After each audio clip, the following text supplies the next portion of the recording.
Welcome into another edition of Chalk Talk. Nick Camino, Ben Axelrod, coming to you via Zoom this week. Schedules are crazy, and I think Ben and I, we talked about if there's anything we found out from last year for sure, it's that you can do this on Zoom, which is very convenient at times. We appreciate people still riding along with us, and I pray and hope you are not taking any of the picks that I've given lately. It's just been ice cold. Ben has fared much better, but we are already into week 10 of Chalk Talk. This is our third season. It's week 10 of the NFL season, week 11 of the college football season. Ben, there's only a few more weeks of college football, which means these teams are kind of trying to jockey for position when it comes to that college football playoff and conference championship games. So we'll see. It should be interesting for these next few weeks. Yeah, it really will be. I think we've got 3 weeks left in the regular season here, and then conference championship games as well. So Michigan State going down against Purdue, I think makes things a little clearer in the Big Ten right now. It's kind of Ohio State or bust, it seems like. And then, Alabama having a close call with LSU, I think that really, kind of put a swerve in the two SEC team possibility. So Cincinnati's still hanging around, although they barely get past Tulsa. So we'll see. Still 4 weeks to go here, but definitely the picture's starting to come a little more into focus. Yeah, I think when I was thinking about Ohio State kind of playing a tough game against Nebraska, Cincinnati having to kind of skate by Tulsa, Alabama having to kind of sneak by LSU, I thought to myself, I think sometimes we do take for granted how hard it is to win. I mean, it is. It's every week you got to bring it. And I think even Ryan Day alluded to that. He goes, listen, all these Big Ten games, and then our other game was Oregon. Like, this isn't easy. And it kind of hit me. I know Nebraska's struggling and stuff, but it was like, that kind of hit me like, yeah, this is not easy. Michigan State found that out. Yeah, and, I think in college football especially, we've become so used to 3 or 4 teams, separating from the pack. And this just might not be one of those years. Clemson certainly not in the mix. We've become accustomed to them being right there at the top. I mean, Alabama, they're certainly in the mix, but I don't know if this is one of the better Alabama teams in recent years. I think you could say the same about Ohio State in terms of just, where they are. I think they, the past few years, they've just been so head and shoulders above the rest of the Big Ten. I'm not sure that's the case this year. And I think, it's really going to come down to, 1, they still got to get past Michigan State, and then 2, that game against Michigan at the end of the season. This seems like one of the more evenly matched rivalry games between the two sides. So yeah, it's I just don't think, Georgia, maybe I guess you could say, is the one team that's sort of separated from the pack. But other than that, this is not a season where teams are head and shoulders above one another. All right, busy week for us. We will look at all these games through the lens that is sports betting, all of it for entertainment purposes only. College, pro, we each pick 3 games. It can be a side or a total. To date on the season, Ben, I am 10-17. That is embarrassing. You are 15-12. That is solid in my book. Both coming off a 1-2 week, though. So I hope I'm not rubbing off on you. We got to kind of get it together here for this week. We'll get started with our picks. And yes, I rocked my my Cleveland State Vikings hat for the start of college hoops. There we go. We won't start giving out college hoops plays because then the show will never end. But we'll just stick with the football. All right, here we go. My first game of the week. I am actually going to go back to college football because it's worked so well for me this year. Yikes. I am going to take the USC Trojans -1.5 against Cal. Ben, I'm not looking at anything other than the fact that I believe that the roster of talent on USC is better than the roster of talent at Cal. And I don't even know if Cal quarterback Chase Garbers is going to play or not. So I think that this is a little bit of an overreaction to an awful season for USC. They're in the middle of another coaching search. We don't know what's going to happen there. That coaching staff is going to be completely blown up after the season. Half the players on the roster might be gone. It's a disaster. No one has to tell me that. Saying that, Cal has like 2 wins. And when you stack up teams every year, I don't care how bad the team is, the players from USC should be better than the players from Cal, no matter how bad the season has gone. And Cal's nothing to write home about. So based on principle, I'm going with USC on this one. Yeah, I mean, I love a good talent argument, so I can't fault you there.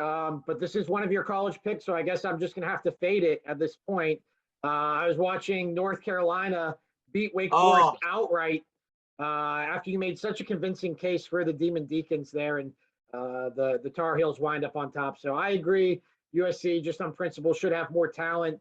They entered the year, with the starting quarterback who people thought could be the first overall pick, or at the very least, the first round pick. We'll see how that sorts itself out here. But yeah, I mean, 1.5. This is a pretty good line for you, but just on principle, I'm going to have to fade you. And to your credit, you did pretty much disagree with my Wake Forest pick. And you said, don't you think the talent on UNC is better? And I knew that was the case, but I just thought college football-wise they could do it. And they blew a 12-point lead in the fourth quarter. That was bad. UNC the winner there. All right, so that's my first pick, USC -1.5. Ben disagrees. Here we go. We're off and rolling. Ben, your first pick of the weekend. Yeah, we're going to jump right into the NFL, jump into the 4 o'clock window here. I'm going to take the Los Angeles Chargers. I've got them at -2.5 over the Minnesota Vikings. And just sticking with a couple of my trends from last week, my one win was the Chargers beating the Eagles. So I'm going back to them there. One of my other picks, it didn't win, although I certainly had some opportunities. I had the Ravens over the Vikings. The Ravens won, but did not win out, or did not cover in overtime. But look, I just think these are two teams heading in different directions for the end of the season. The Chargers right now are actually locked into the playoffs as they have the inside track in the AFC West. The Vikings, I just think, this has kind of been a season from hell for them. I really wonder about Mike Zimmer's future in Minnesota. And look, I'm getting the team I like better at home by less than a field goal. So yeah, I'm going to take the Chargers here -2.5. I will tell you, and I was telling you this before we started recording here, I did not like the NFL lines this week. I really had a tough time finding 3 games I like. So I'm going to hedge my bets there, just saying these are not picks I feel as confident in as I have in previous weeks. Yeah, it's a tough week. There's some tough weeks coming up in the NFL, but I agree with you here. I mean, I love Herbert. I think that not enough people talk about the Chargers. I know they had a couple of losses in there where you kind of scratch your head, but went on the road, they beat the Chiefs. At home, they beat the Browns. They've had some good games. I know they had the tough loss to the Patriots, who the Browns are going to see this week, and won't be easy going to Foxborough. But yeah, I like this Chargers team. I think they can go far into the NFL playoff picture. I don't think enough people are talking about them. I really like this pick. Hate to agree with you that much after you just slam dunked my last pick, but yeah, I'll go with the Chargers here with you. All right, my second pick. The only thing that would scare me here would be, not a short week. They played on Sunday Night Football, but it'll be the Titans -3. They're at home. They're taking on the Saints. Ben, were you surprised by this line? Am I missing something here? Is this just because no Derrick Henry? Yeah, I think so. I think for whatever reason, and it's so rare you see this with running backs, their ability to shift the line. I do think the Saints, for whatever reason, I don't know if they're considered a public team. It's hard for me to imagine they are with their quarterback situation. The Saints do get a lot of respect for some of these lines. I agree. These Saints lines always seem lower than I expect them to be. So, yeah, I think it's a combination of Derrick Henry and then, for whatever reason, just odds makers or the public really like the Saints. Yeah, I'm pretty sure that they have nice pieces around the quarterback, but there's just the quarterback situation right now. I think they're still going with Trevor Siemian. So I'll take the Titans. I think the Titans actually too, similar to the Chargers, are one of those teams that not enough people are talking about. That's a really good team. That was impressive what they did to at SoFi Stadium against the Rams last week. I think the Rams are one of the best teams in the NFL, and they made them look pretty bad. So. Vrabel's a nice coach. They got the quarterback, nice defense. I know they're missing the running back, but they bring Adrian Peterson out of the just out of nowhere, and they're off and rolling. So I think there's value here. I think they definitely win the game. Maybe you push, but I think the Titans -3. That there's some value at home against the Saints. Yeah, I do like this pick, and I agree with you on the Titans. They, the AFC is very crowded right now. A lot of teams sitting at 5 and 4. It's really, I think, of the 16 teams in the AFC, I think 11 right now have winning records, which is pretty crazy when you just think about the numbers. I think there's really all but 4 teams are still in the hunt for the playoffs right now. So, but the Titans have separated from the pack. They are 7-2 right now. They are slotted into the 1 seed in the playoffs. And, I do think on the one hand, you do lose Derrick Henry. He's, such a unique player, and he made the Titans so unique because we're just not used to seeing these power running teams. But I think a lot of people don't realize how good Ryan Tannehill has been these last 3 years there. A.J. Brown, one of the best young wide receivers in the NFL, Julio Jones, Certainly looks his age, but just a nice piece for them as well. The running back situation, they're going to have to sort out between Jeremy McNichols and like you said, Adrian Peterson coming out of the hot tub time machine there. So interested to see how long they can keep that going there. But yeah, I mean, I think Mike Vrabel has made a nice case for Coach of the Year here. And yeah, I think this line is a little bit of overreaction to Derrick Henry not being in the Titans backfield anymore. Totally with you on that. I'm glad that finally maybe we have a little agreement. Titans -3 is the pick. All right, Ben, second pick of the weekend. What do you got? Yeah, I mentioned I do not like very many lines this week, and I'll say that about this line. I do not feel good about this line, which is going to be crazy to say when I tell you who I pick here, but I'm going to take the Kansas City Chiefs -2.5 at the Las Vegas Raiders. Look, I think the biggest storyline in the NFL right now is what is going on with the Chiefs. Even when they win, they manage to do so unimpressively. We saw that with them barely hanging on to beat Jordan Love and the Green Bay Packers last week by just 6 points. Something's wrong with the Chiefs. Something's wrong with Patrick Mahomes. I cannot dispute that. But I just think, it's hard for me to imagine like this is the end of the line for the Chiefs and Patrick Mahomes. I think they are going to have some sort of vintage performance, which is hilarious to say when we're talking about I think he's a 25-year-old quarterback. I think Patrick Mahomes still has some magic up his sleeve. I think the Chiefs are just going to have one of these performances here where they remind everybody exactly who they are. Travis Kelce, Tyreek Hill, Patrick Mahomes. I cannot vouch for that defense. And then the Raiders, to me, it's just, how much controversy can you deal with? How many headaches can you deal with? How many tragedies can you deal with? Just a lot going on with the Las Vegas Raiders. And I think, again, these are two teams. Right now, I think I'd say they're heading in the same directions. But I just think the Chiefs, if one of these two teams is going to bounce back, I think it's going to be Kansas City. So, look, if you were to tell me before the start of the season that I could get Patrick Mahomes and the Kansas City Chiefs -2.5, I would have told you you're crazy, but that's exactly what I'm going to do here. So hopefully they can bounce back for me.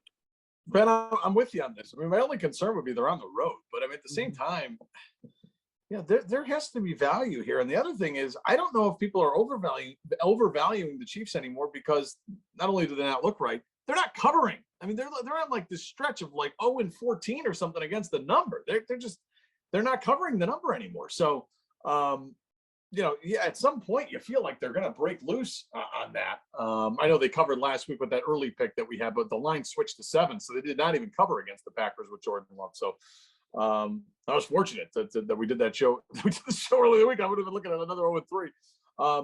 You just think at some point they're going to break through. It's crazy. I actually like that Raiders roster, but everything they've had happen this year, from Gruden to Ruggs, all these just awful situations with these guys. So I'm with you here. I think that the Chiefs find a way to win, and if they do it by a field goal, you still cover your number here. So I'm with you on that.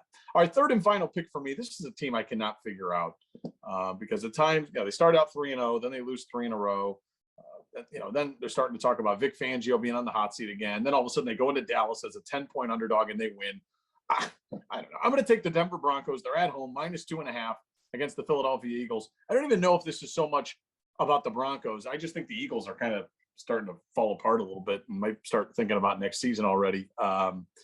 They're just kind of a little bit of a mess for me, and they're going on the road, tough environment. The Broncos are a team that somehow, some way, through the parity that is the NFL, they're going to be in the hunt graphic, whether we like it or not. I mean, they're going to be right there. And I don't know if they'll be good enough to get a wild card. I don't think they're all that good. But just that there's so much parity in the NFL and they're finding ways to win enough games, I think that they're going to be in the playoff mix. And if they want to stay in the playoff mix, this is a game they got to win at home. So I'm going to take the Broncos -2.5. Yeah, I mean, this is definitely a stay away from me just because I do think these are two teams who I don't know what you're going to get from them on a week-to-week basis. I agree with you, though, on the Eagles, I think. I mean, they early on in the season, just looking at their roster, looking at their quarterback situation, I just did not really see a path to them being a competitive team. I think they showed at certain points in the season they can be like a frisky team and they can be a tough out, but I don't think this is a team that's going to be challenging in the NFC, although the NFC is such a mess right now. Who knows? The Broncos, though, conversely, yeah, I mean, I watched Case Keenum and Dearness Johnson, handle them pretty good in Cleveland. And then I watched them go into Dallas and beat the Cowboys outright. I think the idea was when they traded Von Miller, everybody thought that this was a team that, was kind of packing it in for the season. I don't think that's the case. I think they realized that, hey, we're getting a second and a third for a guy who we're probably not going to re-sign at the end of the season. This is too good of an opportunity to pass up. So maybe I think there was an overreaction to that. Teddy Bridgewater, to me, though, I don't know what I'm getting from him on a week-to-week basis, but I will say one thing that I saw in that game against the Cowboys that I do think makes a big difference from them is having Jerry Jeudy back in that lineup. I think that quietly gives them one of the better wide receiving cores in the NFL with Jeudy and Cortland Sutton and Tim Patrick. So I'm not sure if they're getting Noah Fant back at tight end or not this week. They have something nice going with Devontae Adams and Melvin Gordon at running back. So certainly a team with a lot of pieces. It's just in terms of, do we get that, consistent performance week to week? I haven't seen enough from them there yet. I got to fact check. Somebody said that Teddy Bridgewater is like 71% against the number. I mean, that's unbelievable. I don't even know how he's doing that. So based on that too, I feel pretty good about it. So we'll take the home team -2.5, the Broncos there. All right, Ben, your third and final pick of the week here. Yeah, my final pick, going with another road favorite here. This is how you know I didn't like the lines all that much this week, but I am going to take the Los Angeles Rams. I've got them at -4 at the San Francisco 49ers. I think that this line is a overreaction to what was just a putrid performance from the Los Angeles Rams on Sunday Night Football against the Titans. So maybe that was baked into that Titans line this week as well. But look, I think this is an overreaction. I think the Rams are definitively a better team than the 49ers. The 49ers have really been one of the NFL's most underwhelming teams this season. You thought after, they had such terrible injury luck last season, you thought they were going to be one of those teams that bounces back this year. That has not been the case so far. I think this is a good spot for the Rams to bounce back. I don't think you see Sean McVay teams play poorly 2 weeks in a row too often. I think everything with Matt Stafford, Cooper Kupp, Robert Woods, I think that is real. Von Miller should be making his debut for them this week as well. And then just at the end of the day, I think Sean McVay in a division game, I just think he's built such an edge there. And I think there's, become legitimate questions about Kyle Shanahan and what he's been able to do in San Francisco, aside from that 2019 season where they wound up in the Super Bowl. So to me, this is just, one team I like, one team I really don't like this season. Look, I'd rather have this game at 3 than have it at 4. I think 4 is kind of a no man's land, but like I said, I don't like the lines all that much this week. Yeah, San Fran, disappointing. And you know me, I it's not very popular, but I like Garoppolo. But I don't think, I just don't think that they're what they used to be. Clearly, I think the Rams are one of the best teams in the NFL, despite what we saw on Sunday Night Football against those Titans. So they've kind of got the total package there, and I can't disagree with your pick here, which is why, Ben, you're having a winning season and I'm not right now. So hopefully we can get that turned around. Couple 3-0s. I'll even take a couple 2-1s. We can get there before the end of the season. I like that. You always beggars can't be choosers. Make me feel good. Ben, that's going to do it for this week of Chalk Talk. Always fun to be with people talking about all these games, college, NFL. It's always so much fun. Thanks so much for joining us, and good luck this weekend.